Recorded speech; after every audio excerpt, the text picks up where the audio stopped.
We all know Friday the 13th. Part 3 as the movie that gave Jason his iconic hockey mask. But behind that mask lies a production filled with disturbing stories, bizarre decisions, and secrets that would haunt the cast for decades. From an alternate ending too dark to release, to the real-life chaos that inspired one of the film's most traumatic scenes, these are 20 facts that will change how you watch this movie forever. Join us if you dare, and if you believe Part 3 is the best Jason movie, hit that subscribe button now. Fact 1. The hockey mask was a last-minute accident. The most iconic image in horror history happened by pure chance. During a lighting check, 3D effects supervisor Martin Seedoff, a massive hockey fan, grabbed a Detroit Red Wings mask and handed it to director Steve Miner. Miner loved it immediately. The makeup team had to use a vacuum form technique to literally stretch the small mask to fit actor Richard Brooker's face. Art director Terry Ballard then added the now famous red triangles to make it look more menacing. Without that random lighting check, Jason might have looked completely different today. What's your favorite Jason mask from the entire franchise? The original Sack or the Part 3 classic? Fact 2. The film had a secret title to avoid union trouble. During production, the film wasn't called Friday the 13th Part 3 at all. The fake working title was Crystal Japan, named after a David Bowie instrumental track. Why the secrecy? Paramount Pictures was employing non-union labor, and they knew word getting out would cause major labor problems. Several later films in the franchise also used David Bowie song titles as fake production names. Fact 3. The movie was released on Friday the 13th. The film hit theaters on Friday, August the 13th, 1982. This made it the very first film in the franchise to actually premiere on a Friday the 13th. Following this strategy's success, the franchise did it 4 more times. That timing helped Part 3 break the opening weekend record for horror films, raking in over $9.4 million in just 3 days. Fact 4. Chris's backstory remains disturbingly ambiguous. The main character, Chris, has a traumatic history with Jason.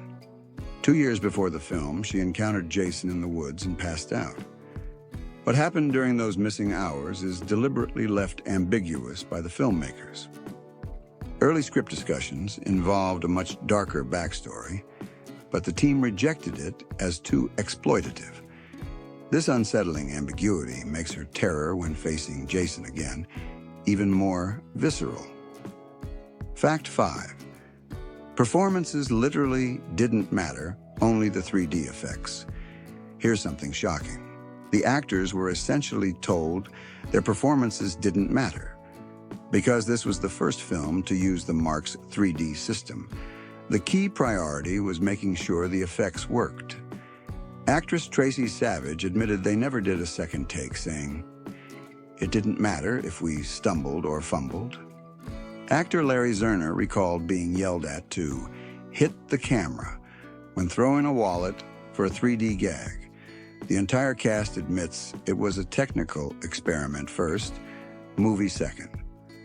Fact 6. It took hours to set up single shots. The experimental 3D technology meant a quick setup could take an entire day. The crew spent hours just ensuring the depth perception worked, and the 3D effects would pop on screen. Everything had to be lit far brighter, and certain shades and colors didn't work in 3D. This meant the cast spent hours waiting around, and entire scenes had to be reshot when the 3D failed. Fact 7. Early scenes were completely reshot. Some of the earliest footage they shot was so technically bad, they had to throw it out and start over. The opening tracking shot and the convenience store scene were deemed unusable because the 3D simply didn't work. The crew was literally inventing techniques as they went, wasting time and money shooting scenes that never made it into the film. Fact 8. The film knocked E.T. out of the #1 spot. Friday the 13th. Part 3 was the first film to dethrone E.T. the Extraterrestrial from the #1 box office spot. Part 3 grossed $36.7 million domestically on a tiny $2.2 million budget. It remains the fourth highest grossing film in the entire franchise. Did you rush to the theater to see Part 3? Or were you still watching E.T. that summer? Share your 1982 movie memory. Fact 9. The movie was supposed to end the franchise. Believe it or not, Part 3 was intended to be the final film in the trilogy. Paramount wanted to wrap up the story. However, the studio was careful not to use any final chapter subtitle. The success of Part 3 guaranteed that Jason would return again and again. Fact 10. Steve Miner is the only director to make 2 Friday the 13th films. Director Steve Miner returned from Part 2 to helm Part 3. After Part 3, he went on to direct Forever Young and, notably, Halloween H20. This makes Miner the only director to helm entries in 2 of the big 3 slasher franchises, Friday the 13th and Halloween. Fact 11. They recreated the Kevin Bacon death scene. One of the most memorable kills, Debbie's death by knife through the hammock, is a direct recreation of Kevin Bacon's death in the original film. In Part 3, they flipped the gender, swapped the bed for a hammock, and used the exact same special effect rig. What makes it meta is that Debbie is reading Fangoria magazine, which features Tom Savini, who created the original effect, on the cover. Fact 12. Richard Brooker's prosthetic face took 6 hours to apply. Playing Jason wasn't just about putting on a mask. Actor Richard Brooker had to endure 6-hour makeup sessions to apply the prosthetic face he wore underneath. The makeup team created 2 versions, a detailed 11-piece prosthetic for scenes where the mask came off, and a simpler one for masked scenes. Fact 13. This is the only film where Jason screams in pain. Watch Part 3 closely, and you'll see something unique. Jason audibly reacts to pain. When Chris stabs him, he screams. When he's hit, he visibly flinches.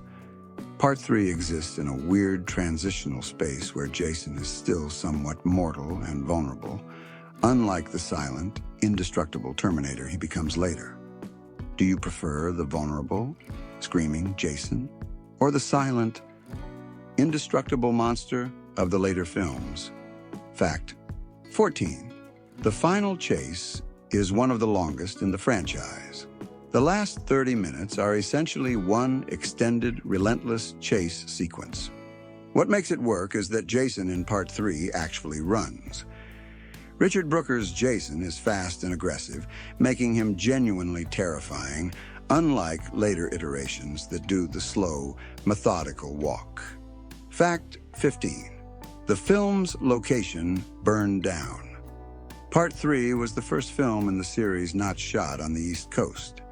The house, barn, and lake were custom-built on the Valasante movie ranch in California. For years, the structures remained, becoming a pilgrimage site for fans.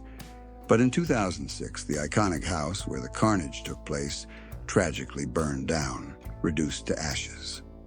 Fact 16. There was a much darker alternate ending that was actually filmed. The ending you saw wasn't the original plan.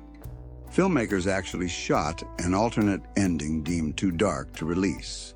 In this lost version, Chris hears her boyfriend Rick calling from the house, runs to him, but Jason bursts through the door and decapitates her. Paramount decided audiences wouldn't accept the final girl dying, even in a nightmare, so they reshot the ending. Fact 17. Jason's name is never said in the entire film. Nobody in Friday the 13th Part 3 actually says Jason's name, not once. The only time you hear it is in the recap of Part 2 at the beginning, which is reused footage. Throughout the film, the characters never identify him by name. This creates a strange disconnect. The audience knows who Jason is, but the victims are fighting something unknown. Fact 18. Shelley's death is the cruelest example of boy who cried wolf. Poor Shelley spends the movie pulling pranks with rubber masks and fake weapons. So when Jason actually slits his throat and Shelley stumbles inside looking for help, nobody believes him. Chili, the girl he was trying to impress, ignores him as he bleeds out. By the time anyone realizes it's real, Shelley is dead. It's genuinely tragic how preventable this death was. Fact 19. The screenwriter was brought in to add menace. The original script for Part 3 was deemed not scary enough, so Paramount brought in screenwriter Petro Pescu to do an uncredited rewrite. His job was clear: make it darker, make it scarier, and make Jason more threatening. This kind of last-minute rewrite is common when the formula is more important than the story. Fact 20. The film pioneered the 1980s 3D horror boom. Friday the 13th. Part 3 didn't just use 3D as a gimmick. It kicked off an entire wave of 3D horror films in the 1980s. The film's success proved there was a market for 3D horror. Suddenly, studios rushed to make Jaws 3D, Amityville 3D, and others.